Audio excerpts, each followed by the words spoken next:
नमस्कार। आज एक बहुत ही दिलचस्प कहानी सुनते हैं। एक ऐसी कहानी जो खजाने का मतलब ही बदल देगी। ये कहानी है एक असली खजाने की, पर शायद वैसा नहीं जैसा हम सब सोचते हैं। तो चलिए इसी सवाल से शुरुआत करते हैं। क्या खजाना मतलब हमेशा सोना चांदी ही होता है? जरा सोचिएगा इस बारे में, क्योंकि इसका जवाब सच कहूं तो हैरान कर देने वाला है।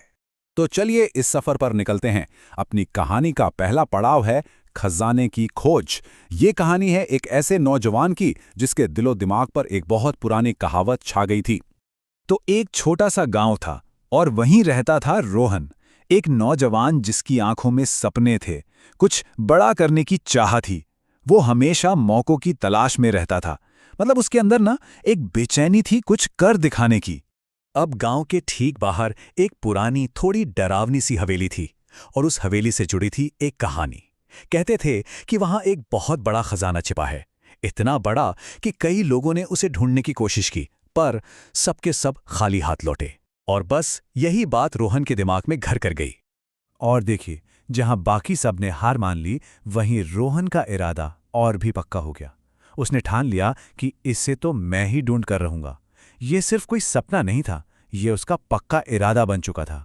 और बस इसी इरादे के साथ रोहन ने उस धूल भरी हवेली के अंदर कदम रख दिया। उसे जरा भी अंदाजा नहीं था कि अंदर क्या होने वाला है। और यहीं से शुरू होता है कहानी का दूसरा हिस्सा, एक रहस्यमयी संदूक। हवेली के अंदर का माहौल बहुत डरावना था। अंधेरा इतना ज्यादा कि कुछ सूझ नहीं रहा था, और सन्नाटा इतना कि अपनी ही सांसों की आवाज गूंज रही थी। हर छोटी मोटी आवाज, हर परछाई मानो उसके हौसले को आजमा रही थी। वो थक गया था, पर उसने हिम्मत नहीं हारी। वो बस आगे बढ़ता रहा। और फिर कई घंटों के बाद फर्श पर एक जगह उसके हाथ से कुछ ठंडा और सख्त टकराया।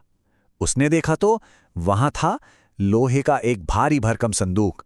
बस उसे देखते ही उसका दिल जोर जोर से धड़कने लगा। एक पल के लिए तो उसकी आंखों के सामने जैसे सोने चांदी के ढेर लग गए।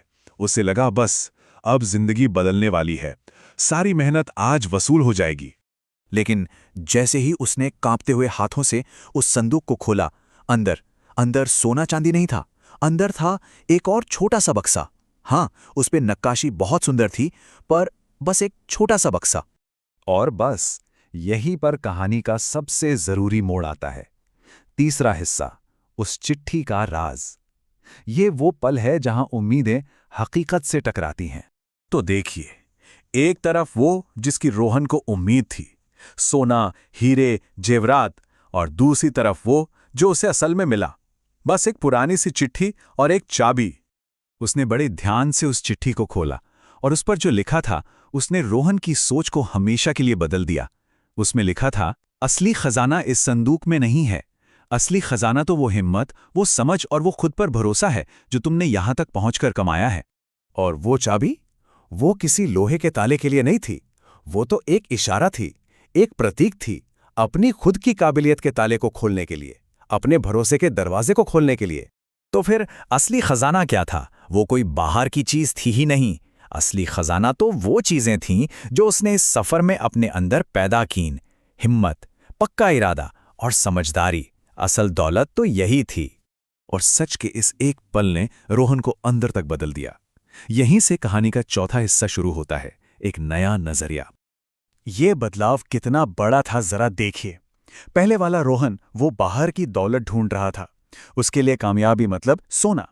पर अब ये नया रोहन था जिसके पास अंदर की ताकत थी, और इसके लिए कामयाबी का मतलब था खुद पर भरोसा। अब उसे समझ आया कि असली इनाम मंजिल पे नहीं था। अरे असली इनाम तो वो पूरा का पूरा सफर ही था। उस मुश्किल रास्ते ने उसे जो इंसान बनाया वो दुनिया के हर खजाने से बढ़कर था। और अब आते हैं कहानी के आखिरी हिस्से पर, जहां हम देखेंगे कि कैसे एक इंसान का अनुभव हम सब के लिए एक सबक बन जाता है, जिंदगी की असली दौलत। रोहन अपने गांव वापस तो आया, पर उसके हाथ खाली थे, मतलब सोने चांदी से खाली। पर उसके पास एक कहानी थी। और क्या कहानी थी? जिसने भी सुना बस सुनता रह गया और बहुत कुछ सीख कर गया। तो इस छोटी सी कहानी से सीखने वाली बड़ी बातें क्या हैं? पहली, कि असली दौलत बाहर नहीं, हमारे अंदर होती है। दूसरी, कि हिम्मत से बड़ा कोई खजाना नहीं। तीसरी कि सफ़र मंजिल से कहीं ज़्यादा ज़रूरी होता है। और सबसे आखिर में, खुद पर भरोसा ही वो चाबी है जो सारे बंद दरवाजे खोल देती है। तो आज की ये कहानी यहीं ख़त्म होती है, पर एक सवाल के साथ। वो सवाल ये है कि किसी की ज़िंदगी का असली ख़जाना आखिर होता क्या है? इस पर सोचिएगा ज़रूर।